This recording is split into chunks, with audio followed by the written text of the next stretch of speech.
Halo Dulur, selamat datang di Madrid United, channel fans MU paling netral. Menang dipuji, kalah dibully. Di video kali ini kita akan membahas line up yang sudah didaftarkan oleh Manchester United ke dalam kompetisi Europa League. Namun sebelum membahas itu, mari kita ucapkan selamat kepada Timnas Indonesia karena berhasil meraih skor imbang melawan Arab Saudi dalam babak kualifikasi Piala Dunia. Dan berkat hasil imbang tadi malam, akhirnya ranking FIFA Timnas Indonesia naik satu tingkat ke atas menjadi 133. Ya, perjalanan masih sangat panjang, namun kita semua harus tetap mendukung perjuangan timnas kita dalam setiap pertandingan yang akan diadakan di bulan September ini ya. Mari kita dukung timnas agar sepak bola Indonesia juga bisa terus maju dan berkembang seperti sepak bola Eropa. Oke, nah sekarang mari kita membahas squad yang akan dibawa oleh Manchester United di dalam kompetisi Europa League. Oke, untuk penjaga gawang ada 4 nama yaitu Atlay Bayindir, Tom Heaton, Onana, dan satu pemain dari akademi.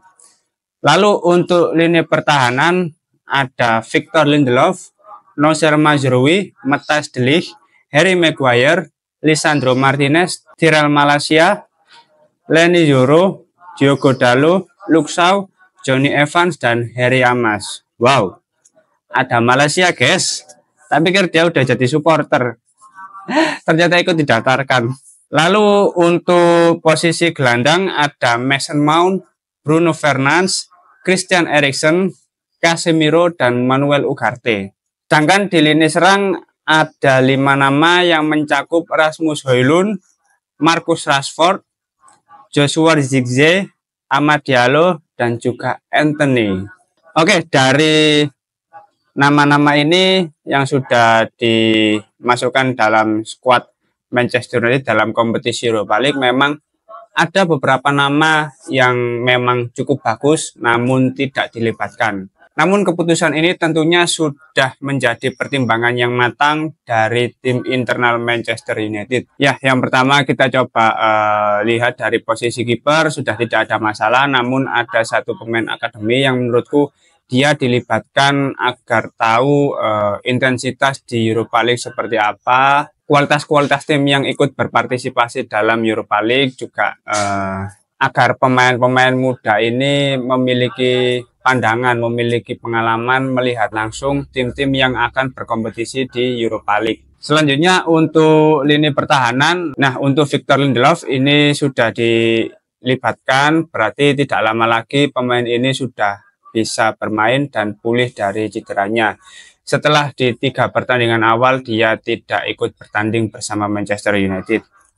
Lalu Nocer Mazraoui, Matthijs de Ligt, Maguire, Martinez, nah ini sudah tidak ada masalah. Yang cukup mengejutkan adalah Tyrell Malacia. Nah, ini pemain sudah 1 tahun lebih bangsat. Ini niat main apa enggak sih? Meskipun bayarannya enggak terlalu mahal, tapi kalau kamu setahun enggak main dan tetap digaji itu ya agak bangsat menurutku dengan cedera yang katanya cedera lutut, tapi ya seberapa parah itu nggak tahu kan kita semua, maksudnya nggak dipublikasikan. Dengkulnya kopong paling gitu. Kakean beraktivitas sih nggak penting kayak.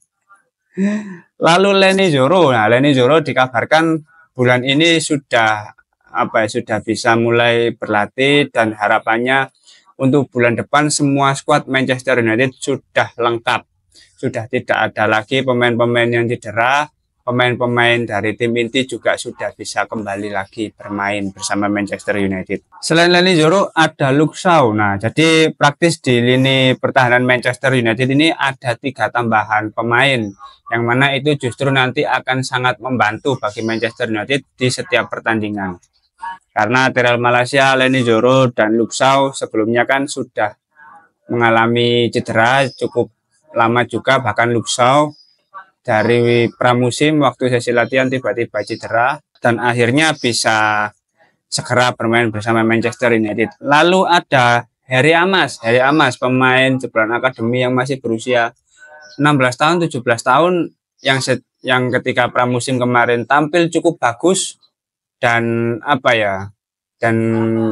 ini tentu akan dipertahankan oleh Manchester United karena dia secara prospek jangka panjang tentunya ini sangat menjanjikan. Pemain muda Harry Amas ini yang kelak akan menggantikan posisi Luke Shaw di tim senior. Ya, posisi bek kiri di Manchester United memang sangat mengkhawatirkan ya menurutku, karena dua pemain utama dua-duanya tidak bisa diharapkan, dan satu pemain Harry Amas ini tentu secara pengalaman masih sangat minim. Namun secara kualitas dia masih bisa dipoles, masih bisa ditingkatkan lagi. Jadi dia juga perlu menambah pengalamannya di kompetisi Europa League. Tentu ini akan sangat berbeda juga dengan tim-tim di Premier League. Bisa jadi secara kualitas lebih tinggi, bisa jadi secara kualitas juga beberapa ada di bawah tim-tim Premier League. Lalu untuk posisi gelandang ada Mason Mount, Bruno Fernandes, Christian Eriksen, Casemiro, dan terakhir Manuel Ugarte. Akhirnya Manuel Ugarte dilibatkan di dalam skuad kompetisi Europa League. Ini salah satu pemain yang dari awal ingin datang ke Manchester United, meskipun Manchester United tidak bermain di Champions League. Padahal sebelumnya ketika bersama Paris Saint-Germain, itu tim yang langganan masuk zona Champions League ya. Tapi apalah arti Champions League kalau tidak bisa bersaing secara kuat di setiap pertandingan. Bahkan di musim kemarin Manchester United hanya sebagai juru kunci, cukup memalukan. Bahkan Manchester United kalah dengan Galatasaray dan Copenhagen. Nah, itu rekor yang cukup buruk juga bagi Manchester United waktu itu. Mason Mount diharapkan ya, ini pemain gampang lumpuh anjir iki. Ini cedera main titik ngono. Ya meskipun secara penampilan lumayan, bisa dikatakan lumayan kalau dibandingkan dengan jam terbang yang dia dapatkan selama di Manchester United. Tapi ya mbok ojo gampang cedera ngono lho, ojo. Aduh, sikile luwet to iki. Ini cedera ngono. Gak masuk blas yuk. Jadi kalau misalkan 5 pemain ini di posisi gelandang ada cedera, ya sulit pasti otomatis.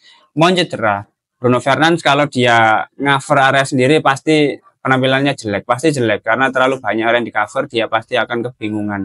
Lalu Christian Eriksen ini pasti sebagai backup ya, tidak mungkin sebagai starter. Kemungkinannya sangat kecil karena ya dia sudah tua juga, secara performa juga sudah menurun. Meskipun kemarin ada isu dia akan pindah ke Ajax, tapi isu itu tidak terrealisasi sepertinya ya, dan tetap bertahan di Manchester United. Lalu Casemiro ini pemain yang kemarin sempat blunder ketika melawan Liverpool, namun dia masih ingin mempertahankan tempatnya di Manchester United, dan semoga di kompetisi Europa League dia bisa tampil bagus dan konsisten. Selanjutnya untuk lini serang Manchester United ada Rasmus Højlund. Oke, Rasmus Højlund di beberapa hari sebelumnya sudah mulai terlihat dia melakukan latihan individu di Carrington, dan harapannya dia bisa kembali bugar. Setelah jeda internasional, harusnya para pemain ini sudah bisa kembali bermain bersama Manchester United ya, terutama pemain-pemain yang cedera. Lalu Marcus Rashford, aduh, gimana ya? Kemarin kita membahas Jadon Sancho dengan segala problematiknya, dan akhirnya dia bisa pindah ke Chelsea. Sekarang Marcus Rashford ini apa ya, pemain yang cukup jelek, kecuali ketika melawan Liverpool dia cukup menonjol ya, karena memberikan umpan-umpan kunci meskipun belum bisa dimaksimalkan oleh Joshua Zirkzee dengan finishingnya yang kurang oke dan terkesan apes ya, karena masih bisa diantisipasi oleh Alisson kemarin. Namun harapannya di kompetisi Europa League ini, ayolah Cuk, kamu kalau main jelek sampai kapan main jelek? Ya meskipun apa ya, dia memperoleh gaji yang tinggi, otomatis ya Erik ten Hag pasti menuntut dia agar lebih sering bermain gitu loh. Tapi ketika dikasih kesempatan, mbok yo main sing apik po, Cuk, ojo main elek terus ngono. Kene sing ndeloki kadang yo gedeg, bangsat sampai kapan kon main terus, Cuk? Mainmu elek pisan. Apalagi untuk winger kiri tidak ada Alejandro Garnacho, tidak dilibatkan dalam skuad di kompetisi Europa League.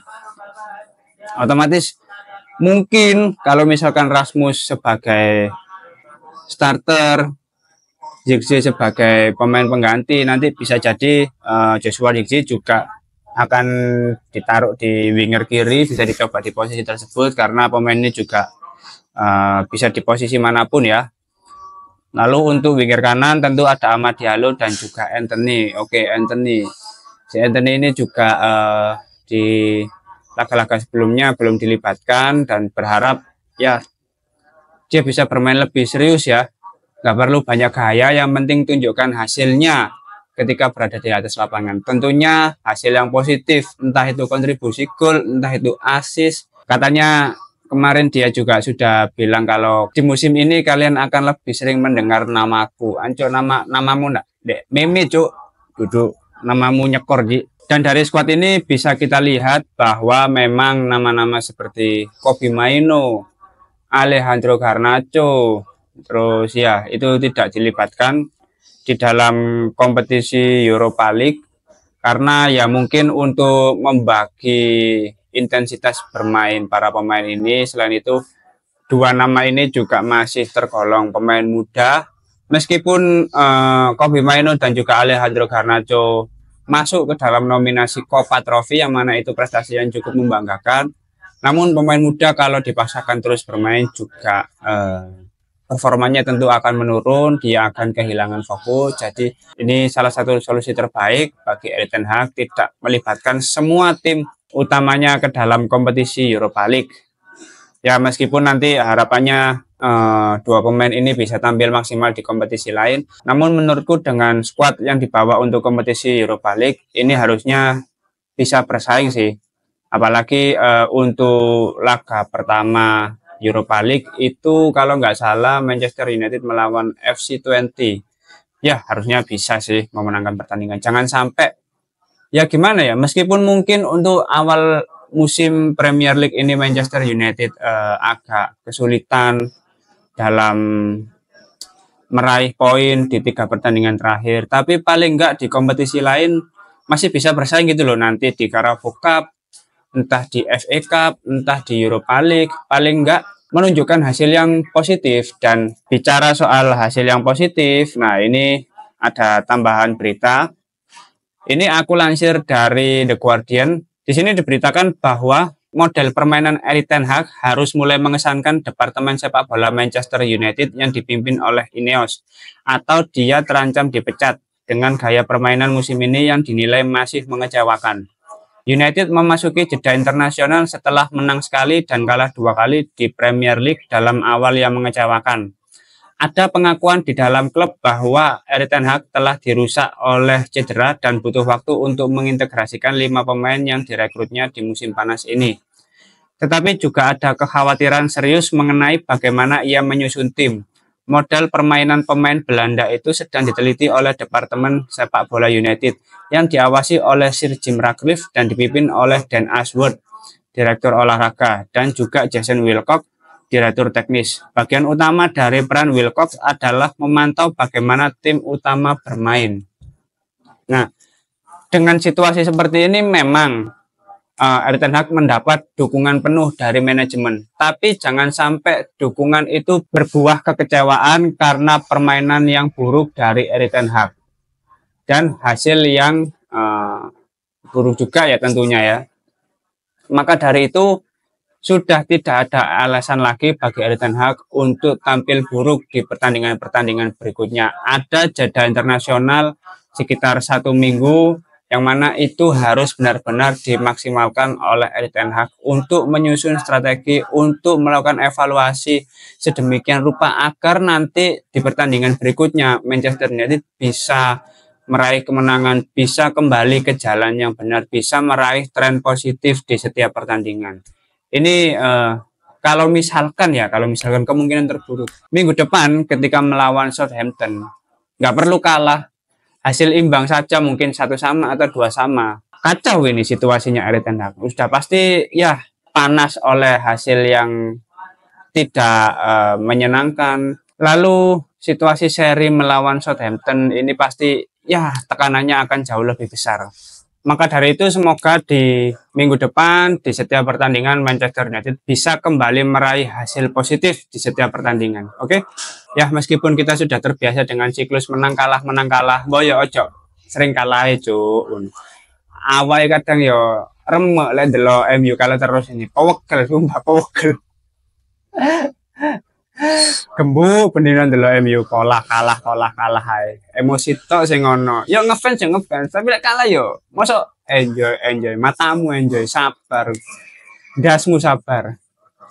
Yo emosi lah. Oke, mungkin itu dulu update terbaru dari Manchester United. Terima kasih sudah menonton video ini. Jangan lupa like, komen, dan subscribe. Salam.